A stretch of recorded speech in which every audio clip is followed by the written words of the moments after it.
Now we're back. We're back. Another great episode of Couch Challengers. In our last episode, I kind of ate shit really hard. You ate shit from unused sewage pipes. Yes, that's probably exactly what happened. Actually, I have no idea what kind of pipes they were. But, it's almost like we used the same, rigging animation. I'm okay with that. Oh, my arch enemy pipes. Why do they have so many pipes? It looks like they were under construction of something. Yes, with that toy crane. Oh. I'm running to the right. I'm trying not to. I love how this game plays with your perspective, because... Whoa, wind flares have red lightning. How do we, Shit just got cooler. Just walk in it. Yeah, that would be a great idea. I mean, how else you want to do it? Can I not just hop up there? You should probably just read the There subtitles. goes the crane. There comes the crane. Oh. Is that it? Is that it? Did I die again? I don't think you did, because it faded to black. Like that Bleach movie or whatever the fuck. It was called Faded Black, wasn't it? I don't remember. Because there was the weird subtitle was like Fade to Black, I Call Your Name or some shit, right? I don't know. Well, I'm glad they lived. I think I actually watched Fade to Black, but I don't remember anything about it. Because there was also like the Hellverse or whatever. When I went to my grandmother's house a few weeks ago, I was cleaning out some stuff, and I found a bunch of my old DS game cases, and I found my copy of Bleach Dark Souls. Yeah. Yeah. And I was like, oh my gosh, what was my the name memories. of, I think the first Bleach movie. Oh, The Memories of Nobody. Yeah. I liked that movie back then. My favorite Bleach character was probably Uhara, or the shopkeeper with the badass hat. Uhara or whatever. Yeah. I mean, regardless of rolling R's, whatever the fuck Mr. Green Hat's name was. Yeah. Yeah, he was pretty cool. I remember playing as him in Bleach Shattered Blade on the Wii. And pissing off everybody because I was really good at that game. And no one else could figure out how to quickly go to Bankai, where it was just shake the nunchuck real hard.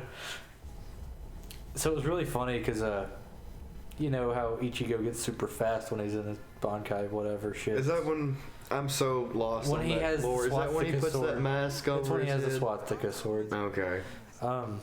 Actually not swastika sword, but you know what I mean. Yeah. It was the easiest way to explain it. But he's super fast.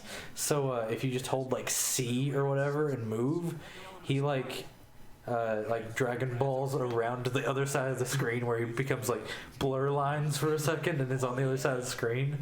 And you could just like whoosh whoosh whoosh whoosh, and like the person would like try to get ready in that one direction, and then just you fuck with them and just go in one more and then just get them from behind.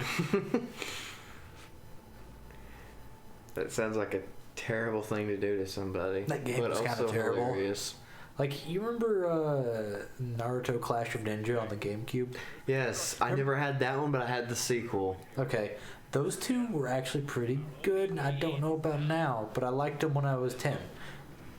I remember back when I played Bleach Shattered Blade, I knew that it was like half the mechanics of Clash of Ninja 1. What was it Ninja Revolution, the one on the Wii? If it was the Clash of Ninja Revolution or whatever. Okay, I remember there was a Clash of Ninja game I had on the Wii. Because there was the second one on the Wii, I think, that had like an original story where you played as like those Black Ops ninjas that wore like the little funny masks. The Anbu or whatever? Yeah, Anbu Black Ops. Yeah. And apparently all the general consensus on that game was like, the fighting's pretty decent, the story kind of blows, but... You know, I would almost actually pay money for a Anbu, like an Anbu themed Red Steel game. Oh, Red Steel. I think everybody had that game and nobody felt for it. It's not the first one, that's for sure. It's weird though, because like, I'd play Red Steel over the Conduit any day. I owned the Conduit. I did too. I paid $40 whole for it. I probably did as well. And guess what? That game wasn't worth $40. I mean, I don't think there's anybody in that. It was cool that there was I think it was a third party. It was a weird. It was a Sega game. Sega made the Conduit. Okay, well, fuck then. And I think they made Sonic and the Black Knight had better graphics. I'm sorry, but it's goddamn true and it's goddamn sad. Collectible found. Yay. I wasn't equipped for that unless, was I? I don't know. Oh, I don't want to talk to the shepherds. hello. That's new. I always like it in games whenever, like, they got, like, Huey legs. Oh! They're robots. And And that guy, because you blew it. like taller Torbjorn skin over here just killed him. just like biker gang man skin for Torbjorn that makes him like 3 feet taller. And just to not leave anybody in the dark, I'm talking about Overwatch, even though I don't know a whole lot about Overwatch. I just don't want to leave people super in the dark about anything, because like I've noticed that like even though I love it when people like talk like out of context about something to like somebody else and no one gets it, like it leaves them in the dark for a good like 3 years. Whereas if like you make the reference and tell them about it, like somebody could get into something. Quite possibly. Or they will just hate you forever. Well, like I always like want to make JoJo references, and it's really hard to link back to things because due to the explanation, like shit gets a little more convoluted. Like one of my friends hasn't finished part 4 of JoJo, and I just wanted to tell him how like some stuff in part 5 was a little like just some shit was just grosser in 5. Is that the one that takes place in the prison? No, that's part 6. Okay. Part 5 takes place in Italy, I think. Alright. I know the main character is Giorno Giovanna, so Giovanna. because the note, the sound is Gio. Okay. I love the fact that there have been like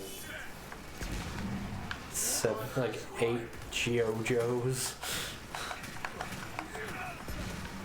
Even though one of them almost doesn't count. Actually, I guess 2 of them, because it's Josuke Hishikata or something. Is that the dude from 3? That's the dude from 4.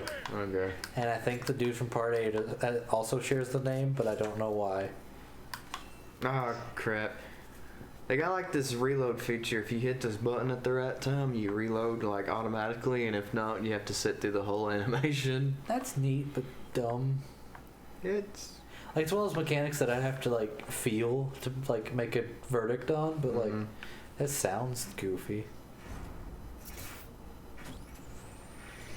Little did I know that wall had a droid asshole. yeah. Yeah, it's just those. It looks like those ball droids from Star Wars. I was thinking those things in Mega Man X that stand up, but like they don't stand up. You mean? Oh, they explode. Oh. Oh, don't dodge roll into it. You mean like the missile dudes from Mega Man X, Dang the blue it. guys? Yeah. Yeah. I love those enemies. Like, I just love it whenever like an enemy has like 3 different like attack states. Because what, it has the missile and the lower missile. Does it have something else? I think that's it. Oh. Does it have a different one where it shoots both missiles? Maybe. Because I remember loving that enemy because it always... Oh, in Spark Mandrill stage, or maybe in every stage, it has the electric fart that travel across. Oh, the little... Yeah. Yeah.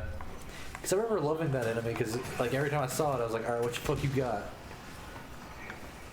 Whereas like in like classic Mega Man, the Mets have 1 attack. I like the Mets. I like the They're Mets. adorable. I like the Mets a lot, but I love the Metters from Battle Network, which are just Mets with pickaxes. I don't know if they had pickaxes. They probably had pickaxes in the other games too, but Battle Network was really fun to me because like, just like I was saying about how like you don't know what a dude's gonna do, and like Battle Network was so like raw. Like you always have to play that on the edge of like, you just have to react. Like you can't plan a whole lot. I hate chess, man. Yeah, there's Battle Network 3. That was the bane of my existence. I actually never. Younger. I don't think I've actually played a whole lot of Battle Network 3 like ever. So I can't wait to get to Chess Man. I might have beaten Battle Network 2 recently. I can't remember. No, I got stuck like halfway through the game or wherever because I have to go meet some Navi called Doc. And every time I hit the hit button, they're like, "Hurry, Mega Man, let's go meet up with Doc." And I don't know where the fuck Doc is. I think he's in like Undernet 3, which means I won't find him. That's how like every Undernet goes, except for I think Battle Network 6. One of them has a super easy Undernet. I can't remember which one it is.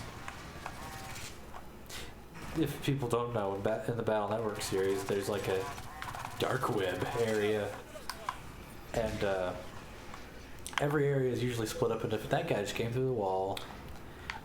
Every area is split up into a few pieces, and it's just labeled like Land's Computer or Land's Computer 2 or whatever.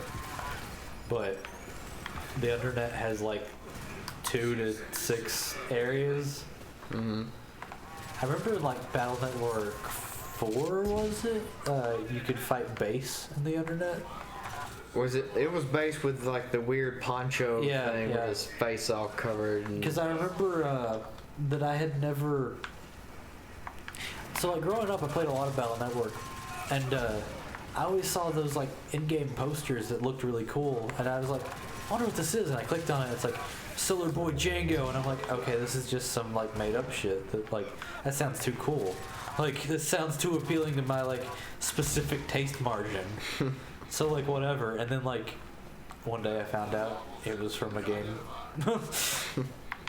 and I was just like, oh, that guy fell to pieces. So did his friend.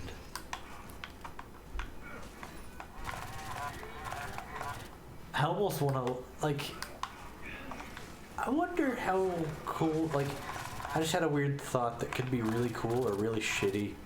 Is if like you took the scenery and everything and just instead of having like the camera system from this and everything, just have like Ratchet and Clank with like nuts and bolts flying everywhere. Yeah.